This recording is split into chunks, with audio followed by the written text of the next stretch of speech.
All right, Knock. You ready? It's ready to see how long this takes us. Shit. Well, we're just doing it for fun. Welcome, people. My name is Quang. This is my friend Knock. What's going on, y'all?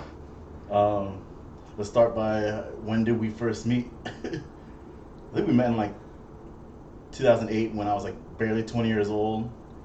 For reference, I'm in my mid 30s now. I'm actually 38. Well, that's Korean age. I'm 37, American age. Yeah, I moved to California when I was 21, 22. So it was right before that little economy crash in 2009. So yeah, that'd actually be the right time. All right, and when I met you, you had like one tattoo. One tattoo. None of this. Would you want to? No head tattoos. Would you want to let them know what was that one tattoo? You would bring that up. But it was interesting and like to see like from that one tattoo to what you are now. You know, that's actually a good point. Even as a tattoo artist, I covered up my first tattoo. I was living in a Hispanic neighborhood in Phoenix, and my nickname was Chino, so I got Chino tattooed on my arm. Yes, for backstory, he became a tattoo artist after he got that first tattoo. So did you go to a tattoo shop and got it, or like someone did it in the backyard? No. We knew some graffiti artists that had this tattoo shop called Ink Bomb out in Tempe or Mesa, Arizona. So just a bunch of homies took me there, and I got my first tattoo, but I covered it. You can't see it now, you know. It would have been right here, but I got the geisha to cover it, so All right. it's cool. That's actually a good point. Yeah, it's kind of funny because even though it says Chino, you're like half white, half Korean. I get called Chino in Santa Ana all the time. Yeah, bro. But she was talking about your life, like you, where were you, like where did you grow up, what state were you born? Because you moved around a lot. Yeah, I moved around a lot. I think so. I'm a traveling tattoo artist, so naturally, Quang's bringing it up because, you know, I probably want some background of why I live the way I live. So I grew up in Chicago. I lived out in the middle of nowhere. Then my father opened up business in Chicago, so I kind of got both worlds. And then as a teenager, I go back to Korea. My dad kind of exposed me to that, so I saw my culture and stuff. And then, you know, as a kid, I kind of always grew up listening to like hip hop and rap music. So I always dreamed of coming to California. And out of all my friends, there's only like one or two of us that actually made it out here when we were dreaming as kids, because it's a place where I live. It's like any other place. People sometimes don't see it. Is it a suburb or is it like more like city? It's a suburb. You know what I mean? Chicago's big, so the metropolitan is massive. Like everyone, pretty much for an hour north would still be considered the Chicago metropolitan.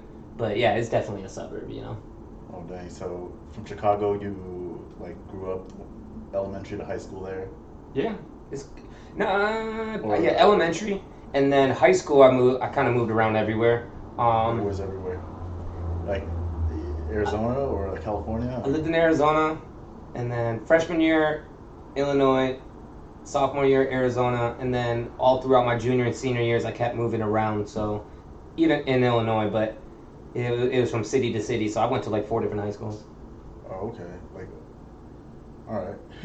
Yeah, it's cool. You know, like I think being from the Chicago metropolitan, you meet a lot of kids from the city that move out.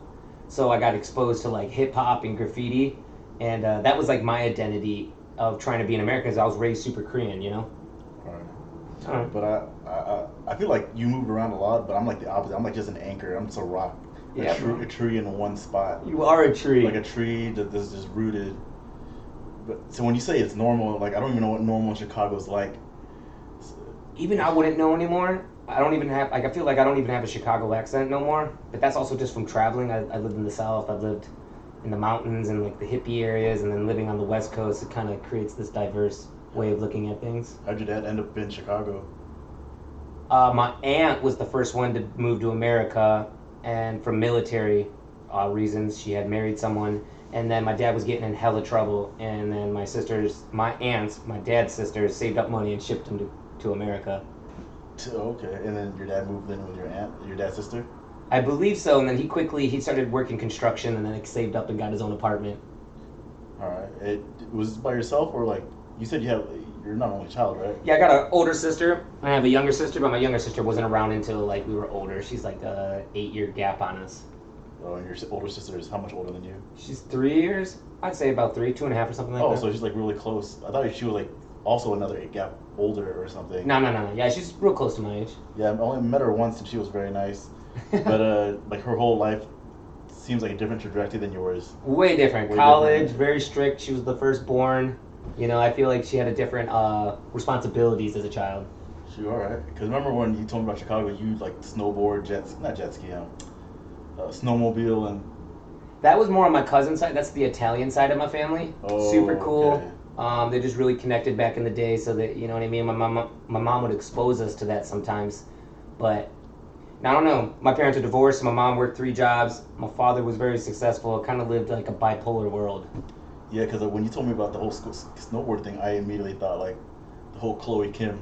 So I thought like all Not like that. I thought all Koreans like snowboard, and Korea is like it's not like Vietnam. But like it's much colder, right? It's like way colder. It's super cold. Well, it's different. I didn't really snowboard until I moved to Colorado. I street snowboarded. What's street snowboard? It didn't exist back then, but we were all skateboarders, so like we started taking snowboarding to the street of downtown Chicago. So we'd all just like jump in our cars, bring it out there, and hit handrails. What do you mean? Just like exactly how it sounds? Exactly how it sounds. Like we'd pile snow up on the flat parts of the concrete, make jumps. You'd put like a big wood ramp, and then you'd slide down the ramp, and then boom, hit the rails and go down them. And this wasn't like near the streets or nothing, right? No, this is like in Chicago, like downtown and shit. Oh shit, that's crazy. Sometimes you go, like, we find other cities, like, in the metropolitan area, like Naperville, and I can go on and list a bunch of them, St. Charles and Elgin and stuff, but, yeah, it was cool. It was an interesting thing. We had this tiny little landfill. That's what people went snowboarding. But it's not, it's like a hill, bro. Like, it's nothing like Bear Mountain or, like, Tahoe or nothing. It's not like a designed spot for snowboarding. Exactly. Because I think out here in California, well, at least It was, but you went straight down, you know? It was yeah, like, there's only Mountain High and Big Bear. That's true. But that's big, bro. We're talking tiny, like you know, like the landfill that you drop your trash at. That's it, just like That's what it is. Yeah, bro, that's what it was. Wow. So yeah, my backgrounding is like skateboarding and snowboarding, graffiti and stuff. So I guess it's natural that it became a tattooer, you know. Okay, so let's move on to tattoo. When did you like? Why did you get into tattooing? Like, what made you want to do tattoos? My grandpa had tattoos. Like old, like what? Like from old Korea? school. Or, No, my oh, the Italian one. Yeah, my mom's Italian German. So my grandpa during World War II and stuff had gotten tattoos during the war. In the army? Yeah. Oh, that's sick, dude. So he had like a panther and a snake. So I saw real bold tattoos at a young age, and obviously being exposed to like Japanese and Korean culture, I saw tattoos everywhere. You know, like especially traditional Japanese tattoos. And is he all covered up like you? No. He just had those 2 traditional tattoos. All right. So it was pretty cool. Yeah, my uncle only got 1 tattoo, but that's because when he left Vietnam, I think he got captured by pirates. What the fuck? And the pirates like tattooed him, like just one little tattoo on his arm. I've heard of stories like that, Yeah. Quang. So I don't. Then again, I don't really ask much about it, but he just told me once, and that was it. Yeah, escaping the war and then trying to get over to Thailand and the Philippines was really crazy. What, for Vietnamese or Korean? I just know for the Vietnamese and Laos, that whole community of, and I know it's like it's just a river. People like don't think of it as like the ocean, but I've heard a lot of stories from Vietnamese people of like they were swimming across and they saw people drowning and stuff. That's wild. That's how the Vietnamese and like Thai or the Laos and Cambodian people had escaped and got to America. They had to swim across that river, bro. That's wild, right? I can't even imagine people swimming from Cuba to Florida. That's probably the same length, you know. Like I can swim in a swimming pool, but I get tired. I get really tired quick. You know, when it's life and death, I'm pretty sure it changes the scenario, you know. I think if I had to swim to like another country, I'd just backstroke the whole time, just like relaxing, try to conserve as much energy as possible. That's smart. I bet you people were. I just don't know if there was like current or like because it's a river, you know, so it has a hard pull. But I'm pretty sure you could have just drifted across of it if you knew how to swim, you know, which I feel like a lot of Vietnamese people should have known because a lot of them fished and stuff. You know what? I don't even know. I think a lot of my family knows how to swim, but like when I meet some of my Vietnamese friends, I realize they don't know how to swim, but that just might be them being in America, being like overweight and like afraid to take their shirt off. There's a little bit of that. There's a little bit of that in everything in America. Yeah, I think a lot of my fat friends are subconscious about their body, where they just don't want to take their shirt off, don't want to be that kid that swims with the t-shirt on. The skinny kids are just as bad, you know. They'll swim with their t-shirt on too because they don't want to be called chicken bones, you know. I don't think anyone ever called me that growing up. What? But chicken bones, like I got called chicken bones, bro. shoot. I used to go to this little beach. We had this little lake, and you had to buy tags, and you'd be able to go to the beach all summer. What in Florida or? No, in Chicago. This is like this tiny little lake, but they had made a beach there. Okay. I used to go fishing there all the time and shit. And yeah, you get these tags, and that's where I learned how to swim and stuff. I don't know. I think swimming's one of those things like either kid like gravitates towards the water or they don't, you know, and that could be in any country. I think when I learned how to swim, like there was an apartment across my street Yeah. that we would just sneak into the apartment. Like we just like stick our hand over the gate, open it, and go swim. But one of my buddies lived there, and dude, it's crazy to even call him my buddy because he would try to drown us, and like he'll just hop on our back, grab our neck, as if we were like what are those people called? Like not Navy SEALs, but Yeah, like, that's a seal probably. but those people that saves people. Oh, Coast Guard. Coast Guard, like a Coast Guard where they just like you know, Rescue mode. Yeah, rescue mode. Except he's doing the opposite, trying to kill you. Trying to bring you under. Yeah, trying to kill you. It taught you real quick how to swim, though. Oh, man, that was the worst. Dude, childhood memories are one of those things. It's like real easy to generate conversations on, you know. And I feel like every time you like, because I'm a tattoo artist, right? All right. So like this conversation base that we're having right now is just from my consistency of having to make my clients comfortable, you know. It teaches you a lot. You see a lot of tattooers get pulled into these lifestyles, and there's numerous ones. We don't have to point them out, but I think there's eventually a point if you stay in tattooing long enough, there's a humane version of it, and you start to tap into that, and you start to see like it's not about just like the ego and the artist of the tattooing, but it's actually like the human relationship. Like these people are trusting you with marking something on their body for the rest of their life. Like marriage is not even guaranteed for the rest of your life, but that tattoo, it's forever. it's forever unless you're getting it lasered. You know what I mean? Laser or burnt off. Tattooing's cool. It just creates a lot of doors for opportunities for people to connect, learn, diversity. I think tattooing, the main reason why people get it is it's self-expression. Even if it, like a lot of people get religious things or people get cultural things like dragons or crosses, but it does teach people a lot about a person. Yeah, you're right about it. It's crazy because that kid that tried to drown me, he became like a lawyer. Really? Yeah, but like when you're talking about tattoos, that's like American tattoos, right? Like because worldwide it's kind of different. Everywhere's different. I think the core structure is still the same. Obviously, the actual function of it all breaks down to needle, ink, skin.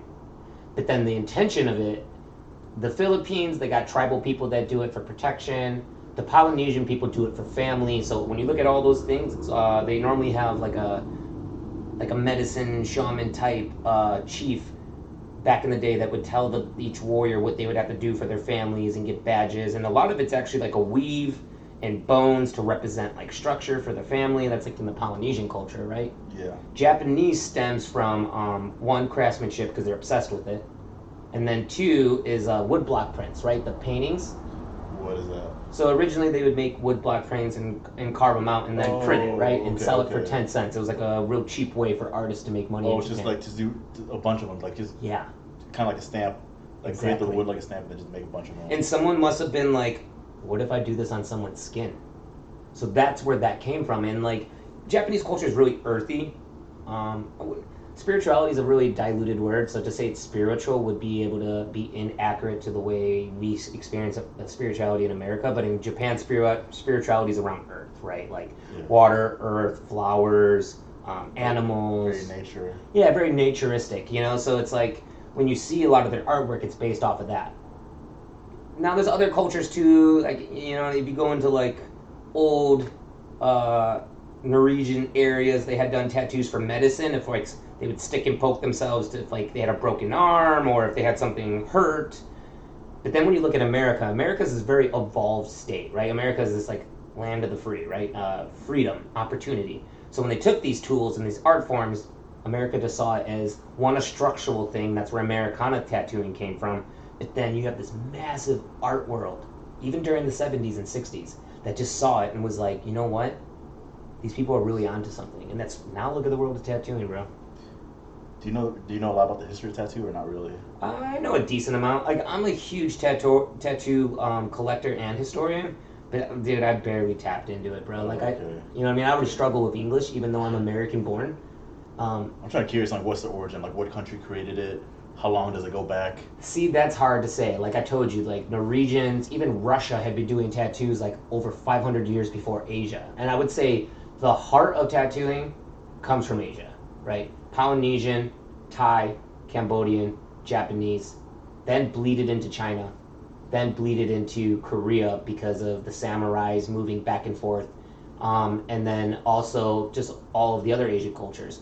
But I've also heard of Native Americans having tattoos.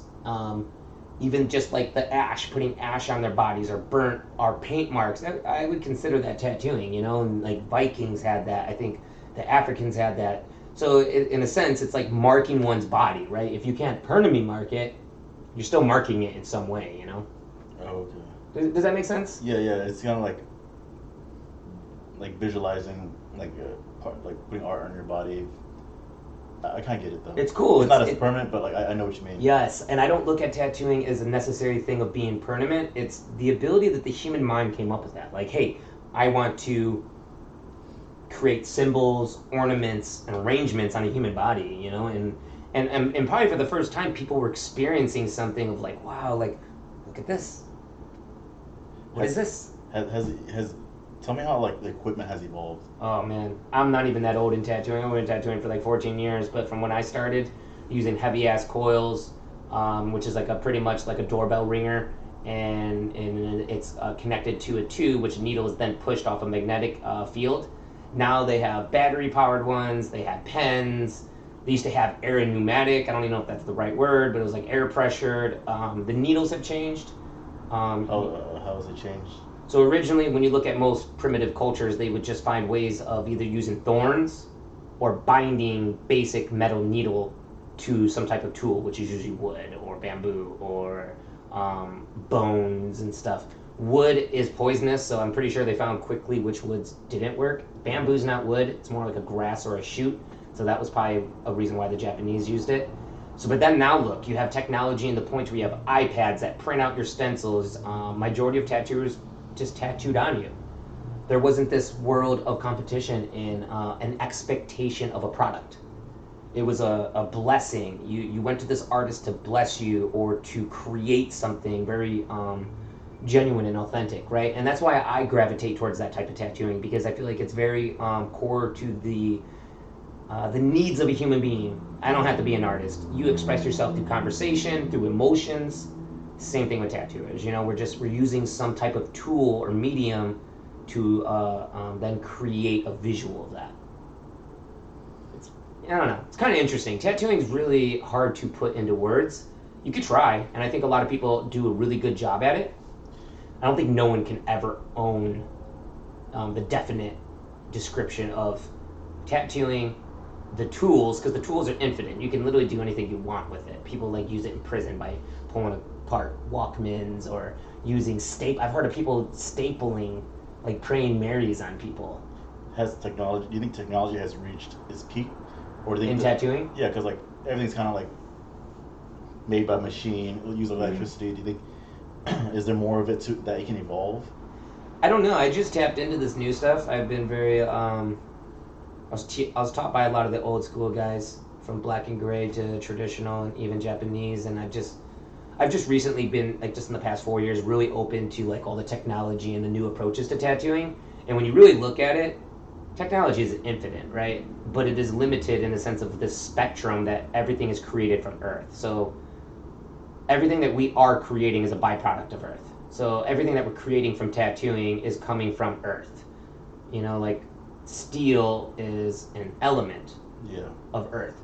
So I think the more you have scientists and all these technology companies that are really digging into a lot of this, I think it will benefit tattooing. I don't think it's going to benefit the authenticity of it. I think you start to have to compromise. But I believe the efficiency and the availability for tattooing.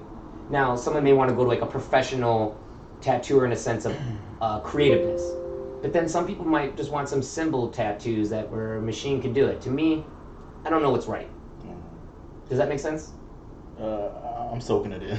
Yeah, it's a lot to take in, just like any type of field that you talk into.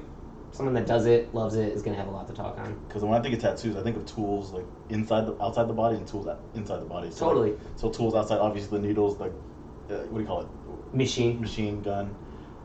But it's also the ink on the inside. Like, Yes. has the ink changed over the years, or is the ink kind of like the same? People still use the old ink. People use the new inks. New inks are more acrylic based, from what I've been told. It's really the industry's still kind of underground and it's being exposed to a professional level.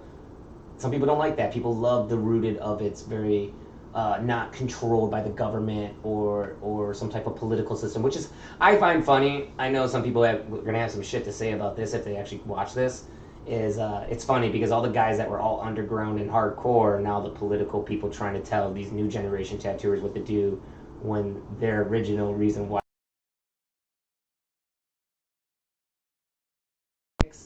But tattooing equipment, the ink is all based off of that, right? So what is ink? What is ink used to be made out of? Was obviously pigment. Pigment Soot. from what? Just from the ground. Yeah. From burnt stuff. From burnt stuff. And then it evolved, and they used to cook it, right? How they based it would cook, and they would mixture, and then they started adding acrylic. Now the acrylic brings out these phenomenal colors.